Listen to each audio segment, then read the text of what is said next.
Welcome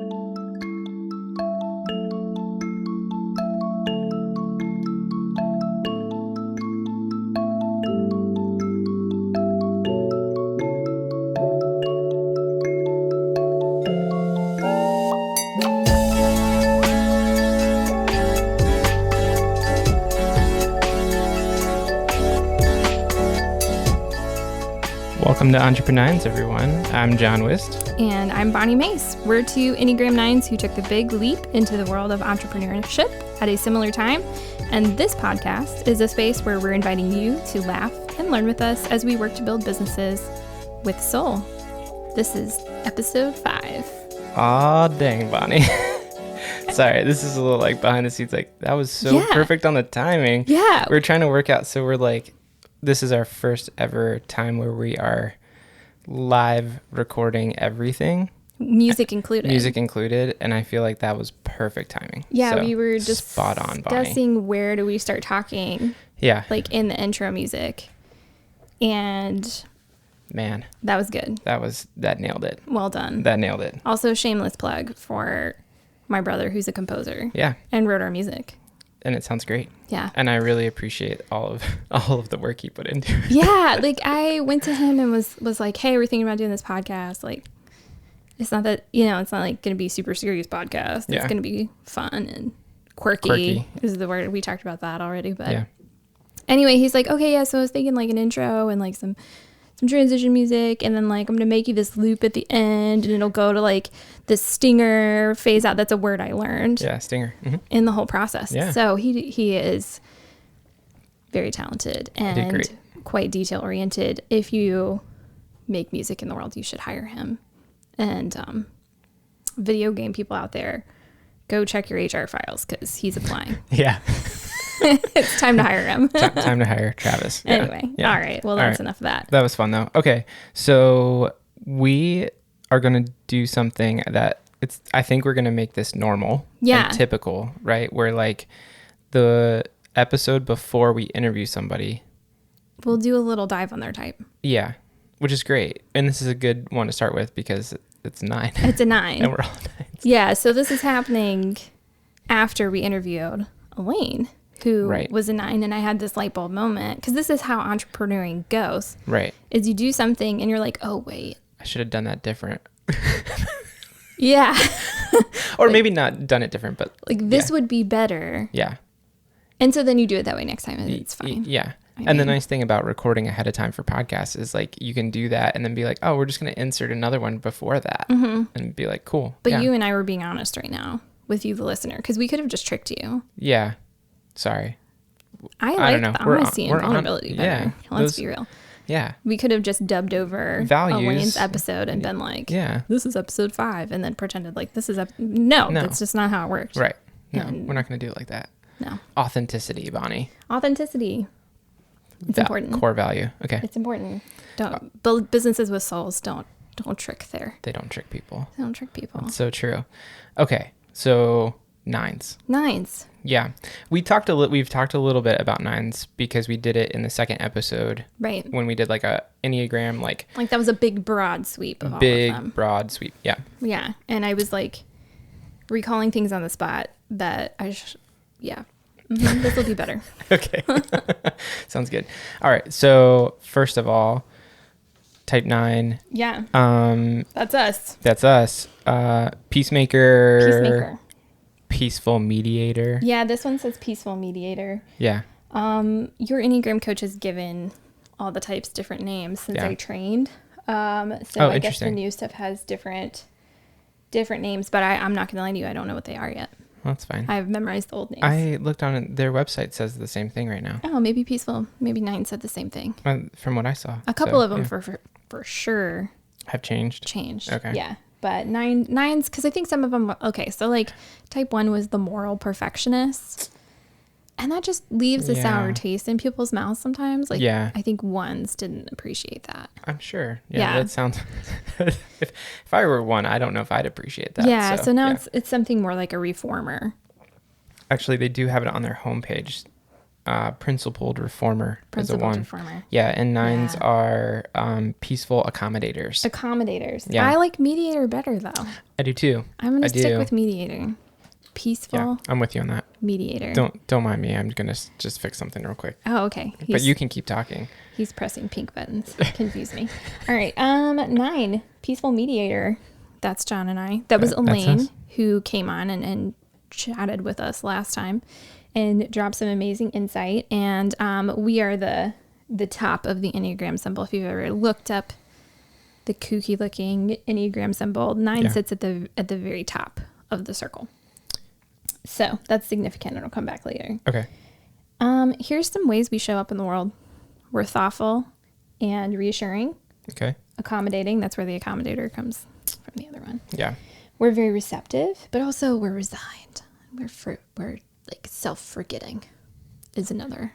Resigned. Okay. I mean, it is what it is like a 9 catchphrase. Yeah. Okay. Do you say that? Totally. Yep. Yeah. Like no worries inside. Maybe there's some worries, but we're not. Yeah. We're resigned to the fact that outside we have no worries. Kind of a very surfacey example of this. Sure. Perhaps is the other night we ordered pizza. We're just going to order pizza for dinner. Yeah. Is what it is. Is what it is. That was the first is what. And of course, like Elliot wants barbecue chicken. Lauren wanted something without tomato sauce. Tomatoes are rough on our friend Lauren. Tomatoes are rough right now. And Evelyn wanted cheese. And so we ordered 3 pizzas. 3 pizzas. Yeah. I mean, they were not big pizzas. So, yeah. But we ordered 3 pizzas. And I just had this moment when I was sitting at the table. And I think it was Evelyn was like, why do we have so much pizza? And I was like, well, your brother wanted a barbecue chicken. Mom wanted nothing with tomato. And you wanted cheese. And Dad just said, I'll just eat anything. Accommodated. Yeah, I'll just eat any of it. Accommodator.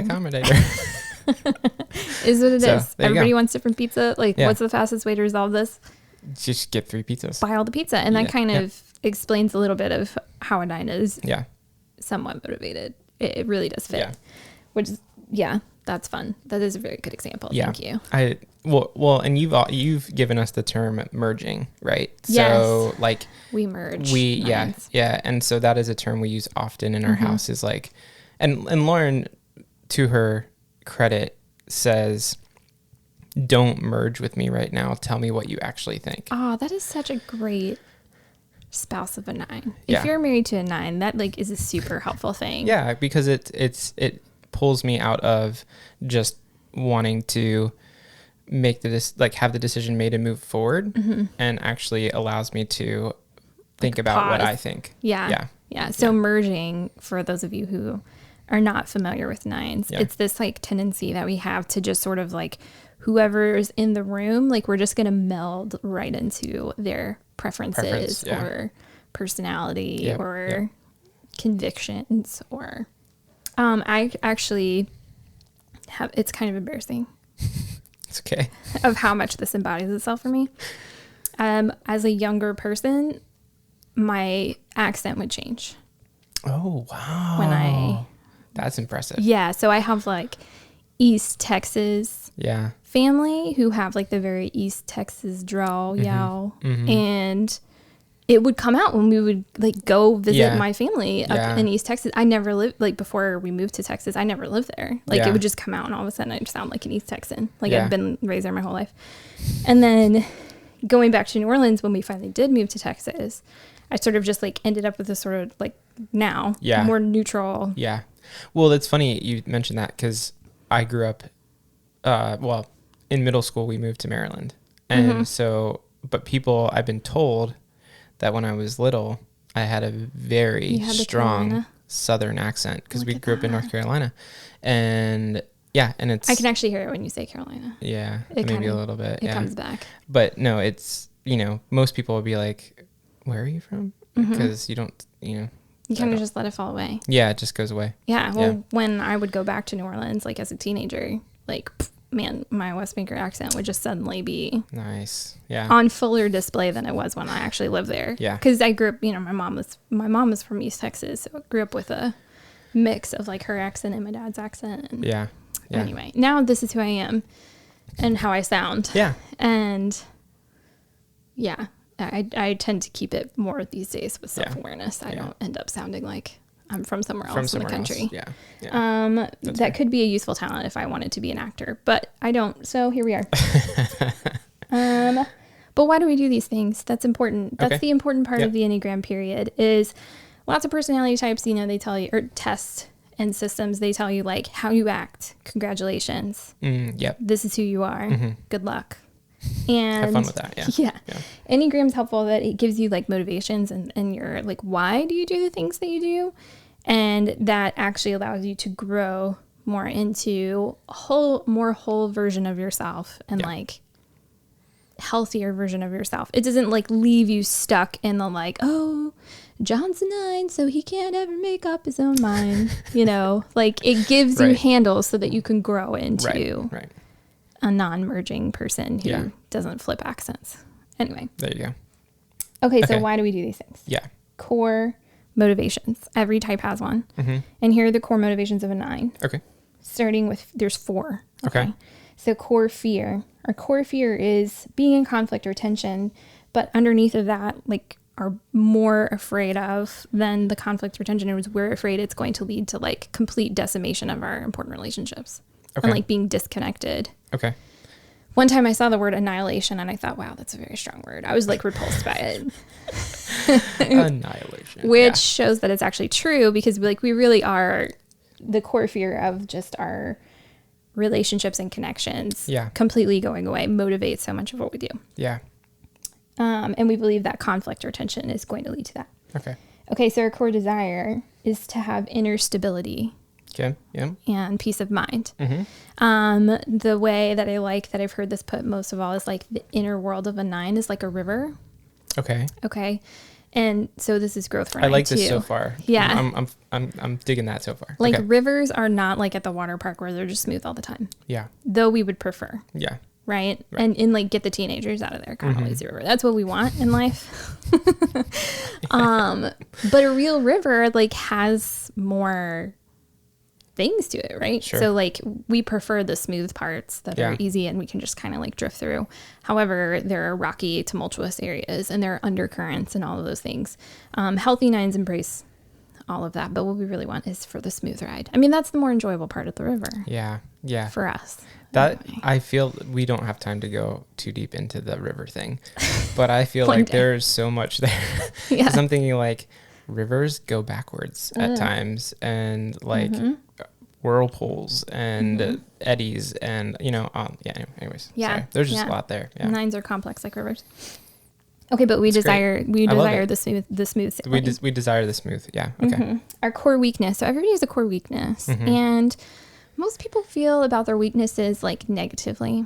Yeah. Like they hear it and they think, oh, don't tell people what this is. Yeah. Or I'm like failing at this part. Yeah. Like this is how I'm such a turd of a human. Right. Yeah. Yeah. so I like some of my coaching and what I do is I try to help people see like your core weakness does not make you a turd of a human.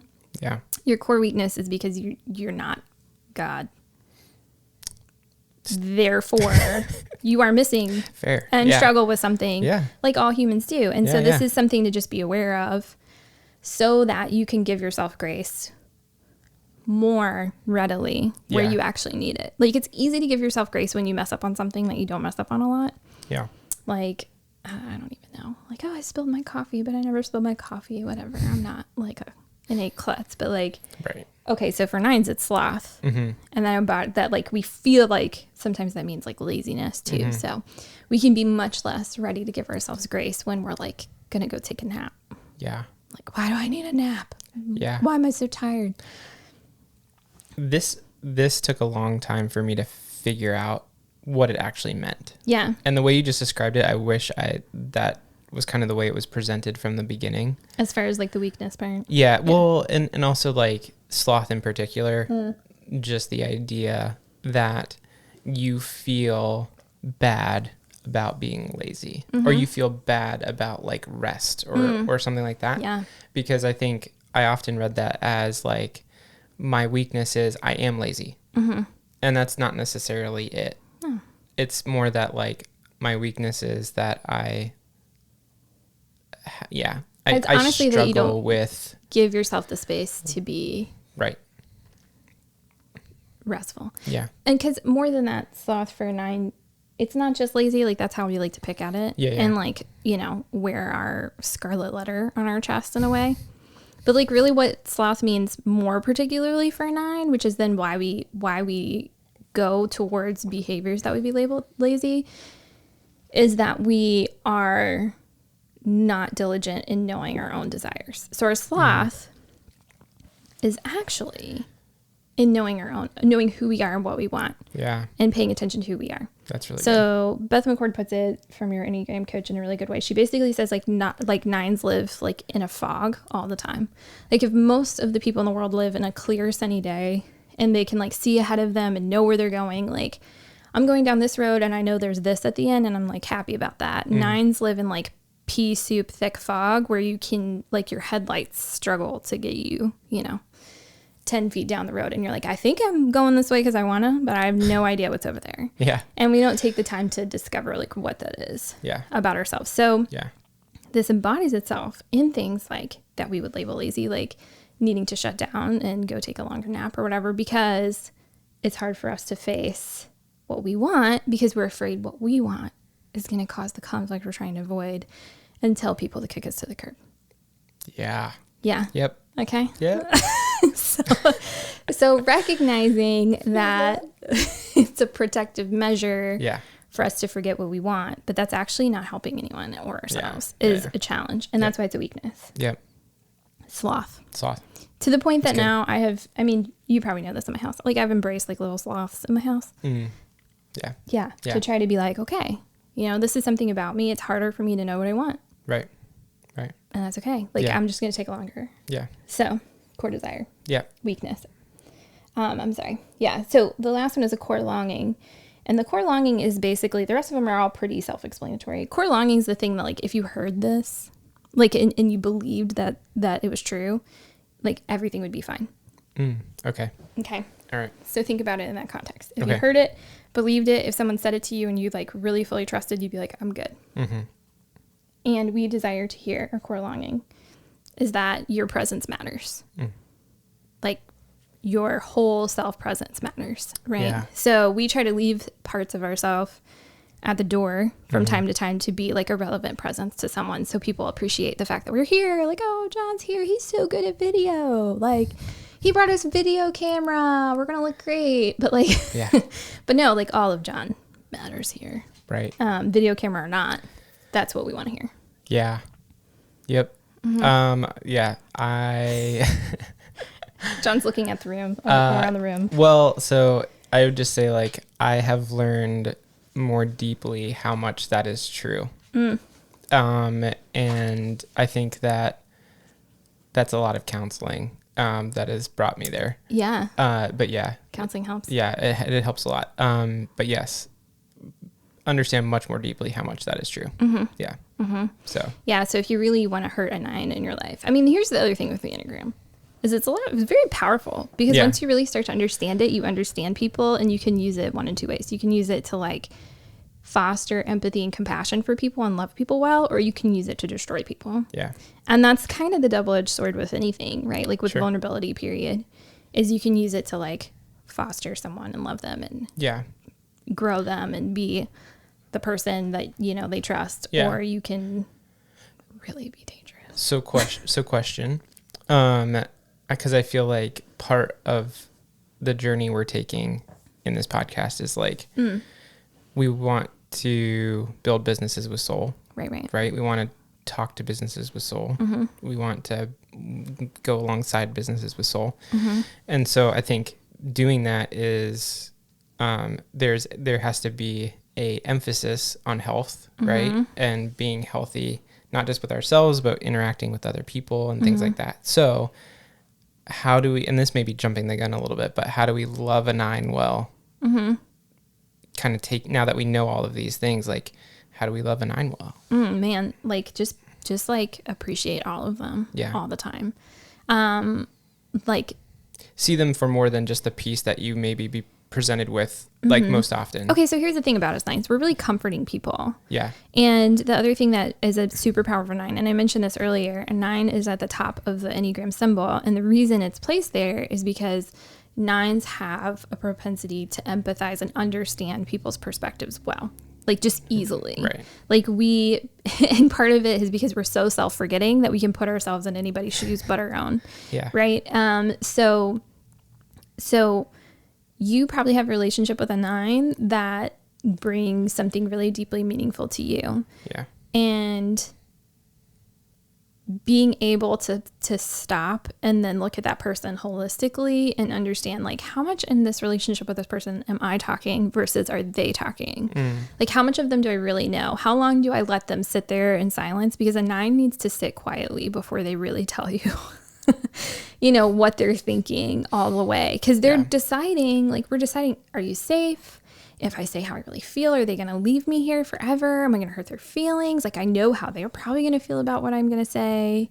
Yeah. You know, whether we actually do or not.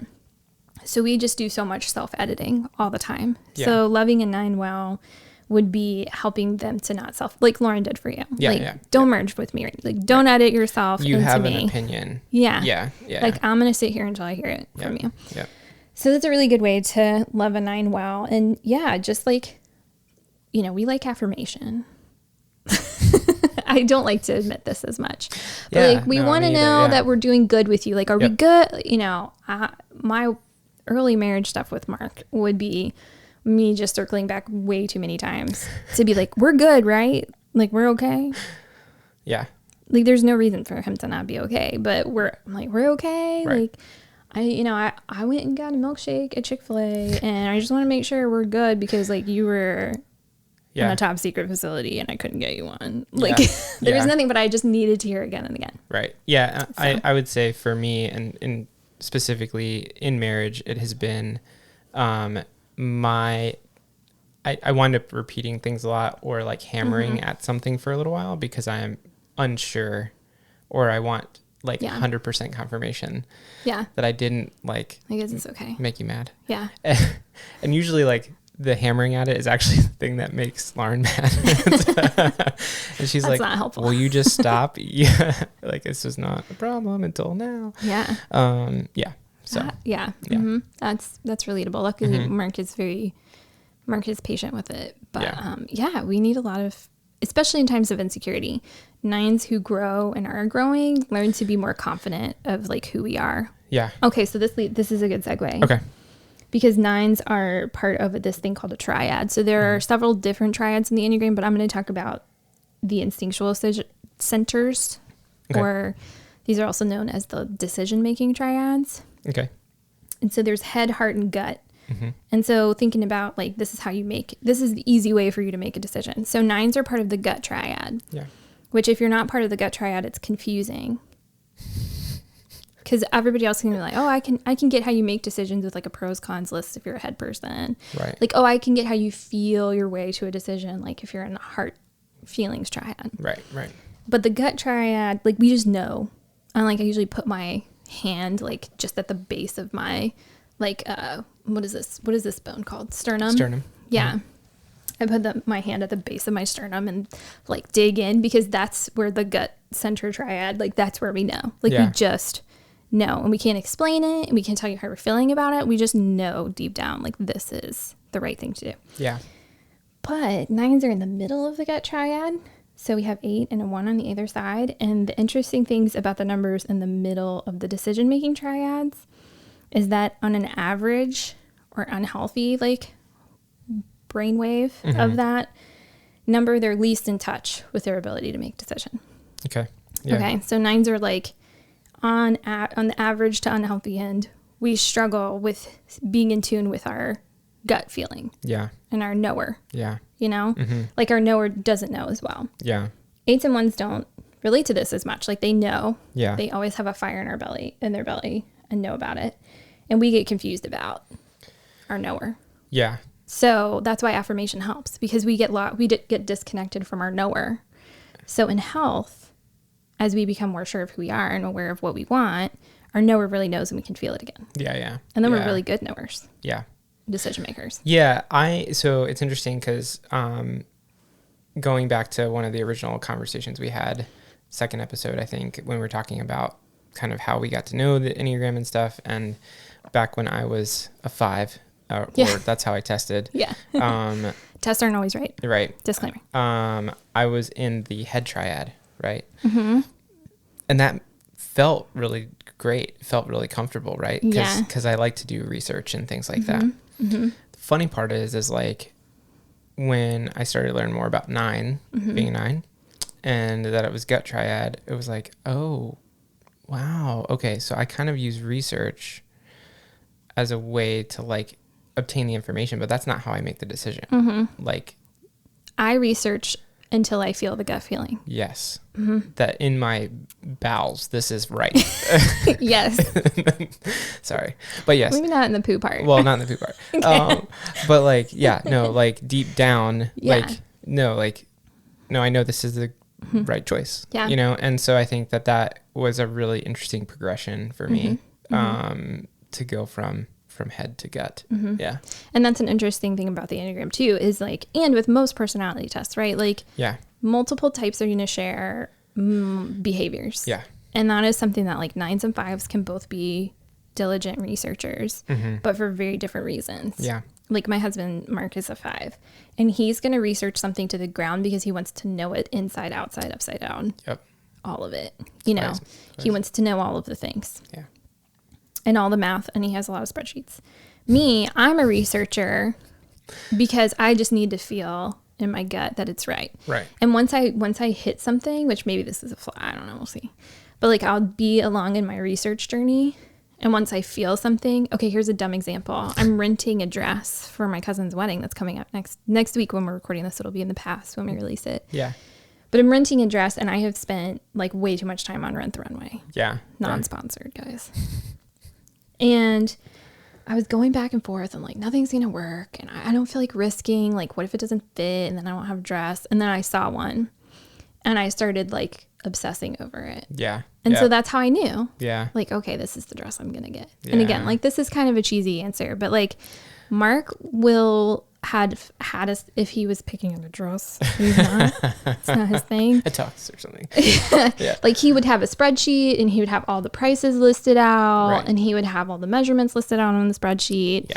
And he would then go to several websites, and what he's going to do is like way different from. Right. Yeah. I found the one dress and I just stopped looking. Right. Right. I don't need a spreadsheet. Yeah. I mean, I can totally relate to that, especially when it was coming to like even I mean, my thing is equipment, right? Like, did you feel deep down this microphone was correct? Yes, actually I did. Yeah. Yeah. Yeah. And part of that too is like going to people I trust, you know, that I trust their ability to assess things that I may not have like the right brain power to assess. Oh my gosh. Dress example. Yeah. My sister who's a 7, head triad. Yeah. I'm like renting the dress at this point. Like have already put my credit card in. Yeah. And I, of course, sent a message to my sisters and was like, should I do this? It was like late. And so I thought they were in bed, and they both chime in like after I put the credit card in. But my 7 head triad sister is like, I can't see the pictures and the reviews. And so I'm not sure. And I was like, oh, like there are reviews. There's reviews. Like I could have looked at the reviews. Yeah. I didn't think to do that. That's I texted funny. my sisters. Yeah. No, yeah. But yeah, I will go to people that I trust and be like, is this something worth investing in? And then it's like, okay, sold. Yep. Yeah. All right. If you say so, I believe you. Mm-hmm. Partly mergy, partly gut. Yeah. It's a little, there is some mergy there, but self-awareness is the key. Yeah. Yeah. To know. Yeah. So there we go. Gut. Gut Okay. Triad. Other things that gut triad people hold in common, though, us 8, 9s, and 1s, is we make decisions with our gut, but we also are motivated by the concept of justice. Okay, so like we really value this shared draw towards justice, and so this can show for 9s really well by like it's important that everybody is seen and heard. Yeah, like we will go out on a limb for people. Yeah. We won't go out on a limb for ourselves. Like we'll just feel sad for ourselves a lot of times. And in average, I'm talking mostly in average. Healthy 9s will stick up for themselves. Yeah. But if somebody else is being overlooked, then like watch out. Yeah. Because then the other thing that is shared in the gut triad is we have this shared emotion of anger. Yeah. Okay. And again, like we're in the middle, so we have this tricky relationship with anger. Yeah. As a 9, like 8s, when we talk about 8s, like 8s don't have a tricky relationship with anger. They love it. They love it. They embrace and love anger, and they're like, yeah, watch out. Yeah, here I come. Yeah. And then 1s, they have like a kosher version of anger for them. Okay. And it's resentment. Oh. So they like it. But it's anger. It's just, in a tux. Yeah. That's it. It's interesting that you use that word, because I've had this like resentment. Resentment. Yeah, because I feel, and because we were just talking about wings before we started recording. Yeah. And we can dive into that just a little bit here real quick. But resentment has been something that I've like been processing, and because I've been feeling like that is the word that like hits what I like there, with a certain thing right now.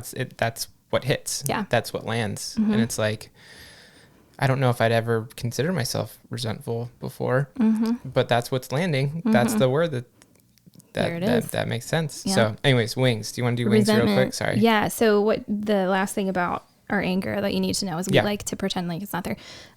So we push it down like a dormant volcano, but not a dead volcano. And the problem with dormant volcanoes is that they explode. Yeah. It's just gonna blow. But it's so surprising. Yeah. The one that happened in recently in where was it? Tonga? Oh, yeah, in the middle of the Pacific. Am I saying that right? Yeah, I think. Well, Tonga is correct. Yeah. Okay. If that's the place, I don't remember. That's where but I think it is. Yeah. Yeah. It was terrible. It was really terrible. So that's kind of like how a 9 is with their anchor on average. Like smooth sea, and then all of a sudden. Yeah. Like real scary. Yeah. And people don't know how to handle it. And most of the time 9s don't really know how to handle themselves after like an angry outburst either. Yeah. Okay. We get a little bit freaked out by our own selves and our own power. I feel that. Yep. Yeah. So getting a good, healthy relationship with anger is important. Like a lot of times people have something under their anger, right? Like, and usually there's like sadness beneath their anger. Yeah. No, like usually every other emotion for us, for 9, all the other emotions for us are actually on top of anger. So it's flipped for a 9. Yeah. Okay. So wings, 9, your wings are your neighbor numbers. So 9s are in between 8 and a 1. And so they show up in different ways. And this can kind of like flavor how you show up in the world. Yeah. And so a 9 wing 8 is me. And how John has tested. But he's... Well, yeah. So I have tested that way. Yeah. Okay. But yeah, go ahead. Might show up. Yeah. One way or another. So 9 wing 8 means that you have like this person who desires inner peace and inner harmony and let's all get along, who uses the tips and tricks of an 8, who's the challenger, who's known as the challenger. And they want to not be harmed or betrayed, and they want to be in control. Like they want justice at any cost, So they're like the super powerful number mixed up with a 9. So 9 wing 8 is like one of the most conflicted numbers on the Enneagram, number pairings on the Enneagram. Makes sense. Right. So they show up a little bit more like outgoing and encouraging, like outspoken and social, but and independent and also assertive. But they can also be like confusing for people because then suddenly they're just like there and then they're totally not there. They show up differently. Yeah. A 9 wing 1. So the 1 is like we talked about that, the reformer. Yeah. And they value things that are good and right and fair. And they don't want to be bad. Yeah. So these 9s show up to be like a little bit more principled and idealistic. They have routines probably more down pat than like I do. And they care about justice and fairness, but not in a way that's like gonna grab for control. Yeah. They do it in a way that's much more like passive and leaning into mediation and kind. Yeah. Whereas 9 wing 8s, we can. Yeah, I feel like, so we were talking beforehand about like 9 wing 8, I think was very much kind of came out in me more in the season that we've just come from, which was a season of me like leading teams and things like that. And there's just a kind of a need for a little bit more assertiveness. And I don't know if that's changing. It's changing in a way in the sense that like I'm not leading it. I'm leading myself right now. Yeah. Right. Yeah. And I am having to interact with people differently. Yeah. But there's a certain, I think the difference is like, I'm not being assertive with people. I'm just trying to be my confident self. And it's not a force myself upon you. It's a, hey, I'm here. I would love to work with you kind of a thing. And that's kind of the difference between the two seasons that I'm seeing right now. Yeah. And so I don't know if that takes me to one, but it feels less 8 than it did previous seasons. So the thing with Wings is that you have access to both of them. So you just borrow like some of their tips and tricks, right? Like that's it. Yeah. You borrow their tips and tricks, and most of the time you prefer one over the other. Yeah. That makes sense. So, but some people are pretty even. So it could be that you're just like pretty even in how you access both of your wings, and depending on the scenario. For me, like I just hardly ever use my one wing. I don't know. Like it just very rarely exists or comes out. You know, like mostly I think really just with like our immediate household. Sure. Is where it might come out. Yeah. But even that. Yeah. 8 is much more my default. But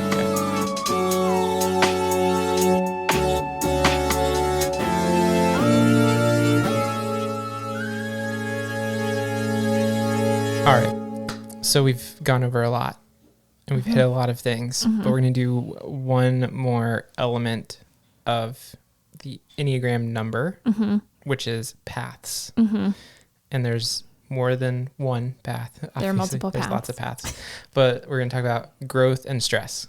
Of a 9. Yeah. Okay. Let's do it. Yeah. So paths are an important concept. And when it comes to this conversation we're about to have, we're like barely going to scratch the surface. And this is where coaching is really comes in handy, because this starts to get into like some of the gold of Enneagram. For you. Okay. And so I'll kind of tie in how that is.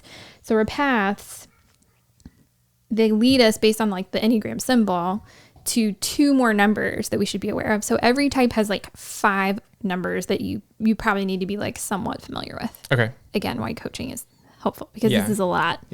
When you're first jumping in, especially. So we all have a stress path.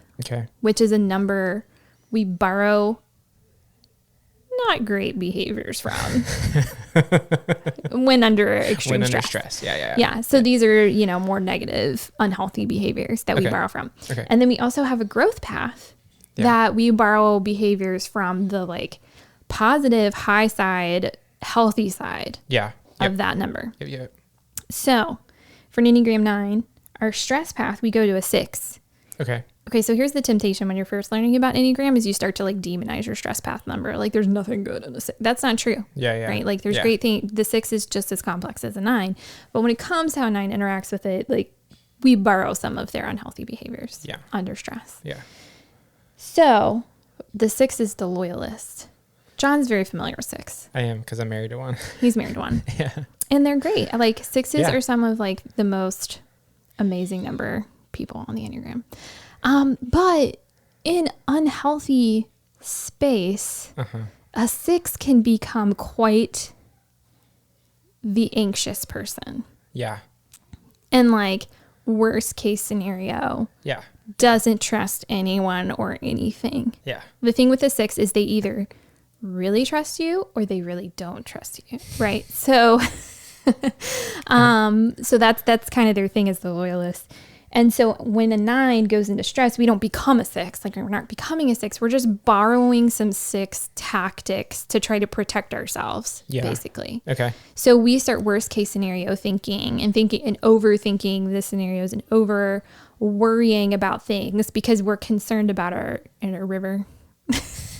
We've hit choppy waters. And we're trying to map out all the stinking boulders that make the rapids. And at the same time, like in the middle of it going, holy crap, I'm going to die. Like this river is leading me to a pit of death and the ending lava, or somebody's going to die. Right. And so we're very concerned and upset, and we're trying to figure out any way that we can get ourselves out of it.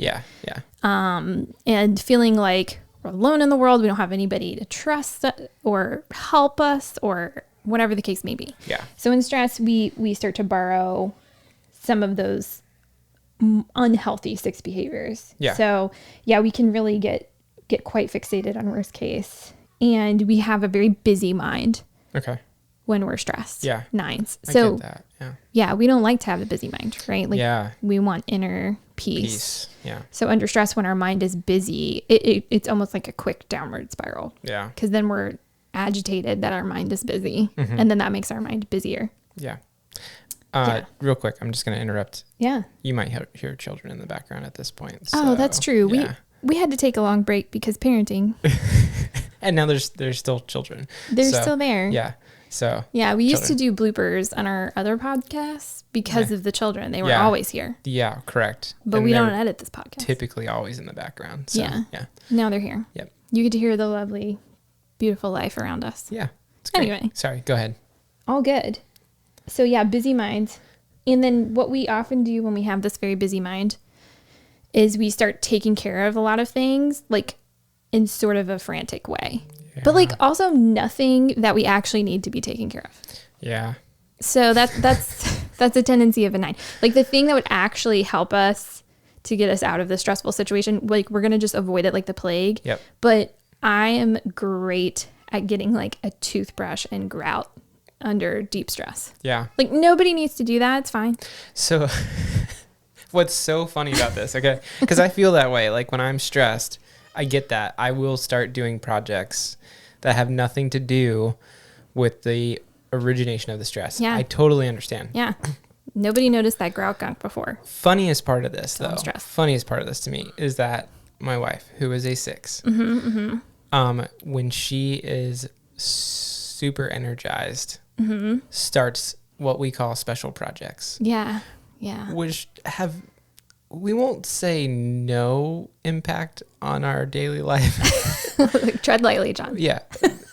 They don't always. Yeah. Like, there are times where they are great projects. Right. They're fantastic. They needed to be done. And there's other times where I'm like, I don't know where that came from and why you decided now. But I love you and thank you for doing that. Yeah. And you are in your zone. Yeah.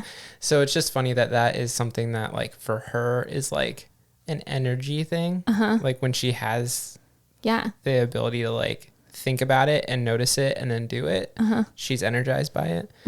Yet it is 100% what we do distraction. in stress. Yeah. Distraction for us. And for her, it's probably some scenario that she's thought about for a long time. So there's a difference between 6 and a 9, right? Yeah.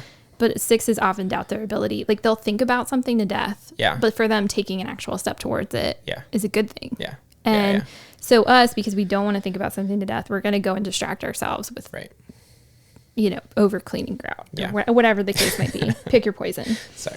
Tangent there.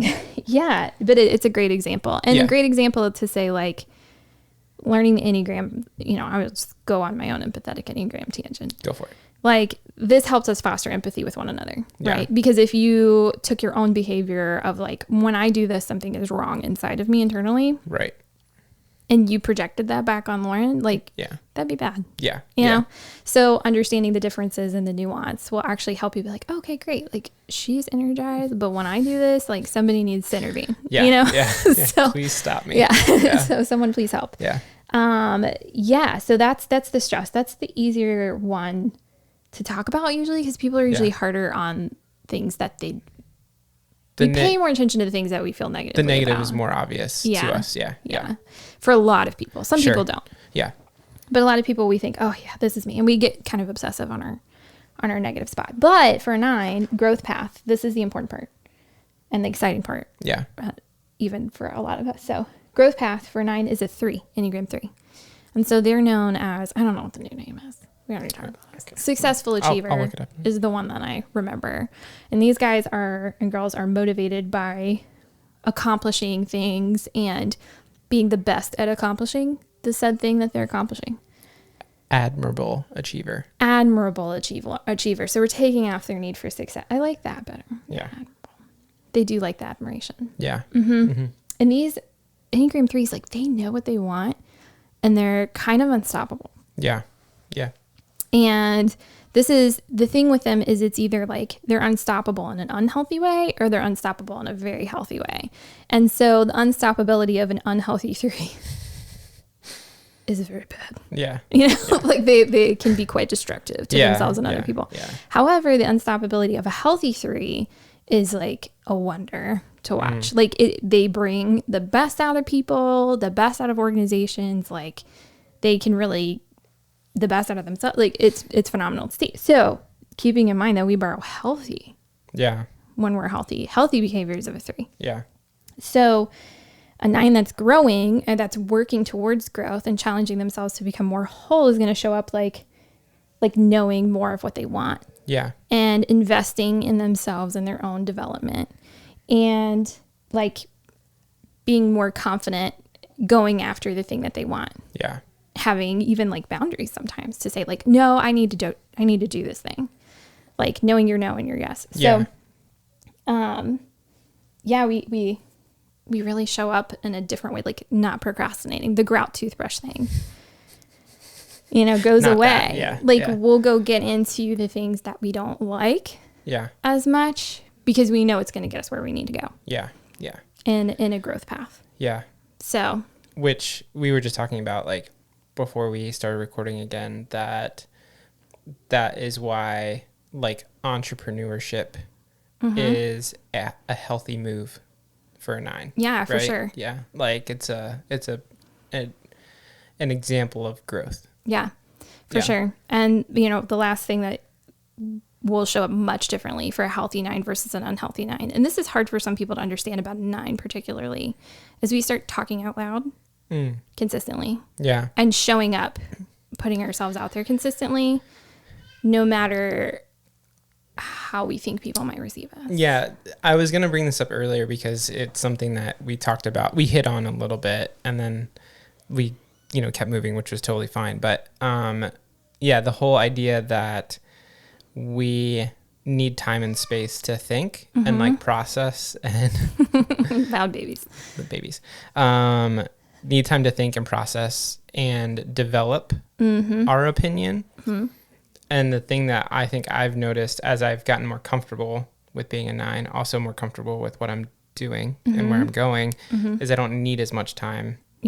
I just know. And there's that gut thing again. Yep. And so I can make so really concrete example. Okay. That's getting better. Okay. That's an element of business is pricing, right? Ooh, this one's so good. So like pricing is hard. It's so hard, right? Because you have to first value yourself before you value anything that you do. And so I learned a really quick lesson on it early on because I've done work on the side for years, not a lot, but a little bit. And I would always be, $500. Like everything was $500. That was just your easy number. Yeah, I was just like, I don't know, $500. And Lauren's like, you have to stop. Like, if you are going to actually help support our family, you can't charge $500 for every job you do. Yeah. And so I, it was not by chance that I found a Facebook group that was about kind of how to run videography businesses and happened to also see in my first week on it that the whole reason why I ended up there was I was trying to price something and I found it and somebody's like, you have to value yourself first and then you can value your work. And if you value and if you value yourself highly, then you're not going to be cheap. And it's like, okay, well, all right. And if I have enough value to interrupt someone's cash flow. Yeah, that's hard. It's hard. It's really hard to ask people for a lot of money. But what I've learned is that if they also value you and what they expect from you, then they're willing to pay for that. And so I just had a conversation with a potential client about why pricing is so different among videographers. And I basically just said, look, this is what I do for my job. I'm good at every day. I'm what you are talking about is what I'm passionate about. Because their values kind of line up really well with my values as a company. And so I'm passionate about that. I'm going to put this level of effort in, and I'm going to give you everything you need. Yeah. And just being confident in that. And that was, I was not sitting down preparing for that conversation to happen. So, pricing is hard. I think there are definitely some numbers on the Enneagram where pricing is very hard. And there are others who are going to listen to this and roll our eyes. Like I think of our 8 friend who she's 100% going to be at us, like as she listens to this, you know who you are.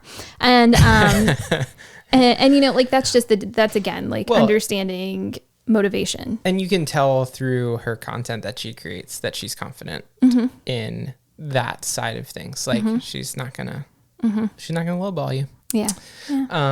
But that's something that we can show some growth in. And so when you see, to all of you EntrepreNINES out there, you're seeing, because stepping out and first of all, knowing that you want to do something, like undertake a business in the first place is a huge step. Like that's just massive. And then 2, like having the nerve to do it.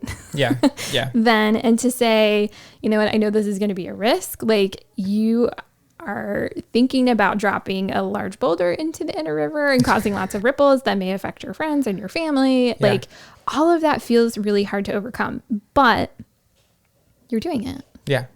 And so that's a great thing. So when you see, especially when you see an Enneagram 9, like putting themselves out there and offering their voice in the world and seeming confident, like, wow, that's something to say, hey, I've noticed, like you're growing. Good job. Yeah. Good job, John. You're growing. You have a business or whatever the case may be. Yeah.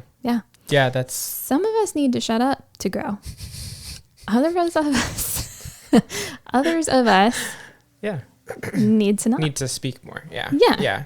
And hear ourselves, and also then hear the affirmation in return. So that's good stuff. You know what? That's not even a deep dive. And we just spent an hour. Yeah. So if you're in need or want to learn more about the Enneagram, one of our sponsors, because we don't have sponsors, we are the sponsor.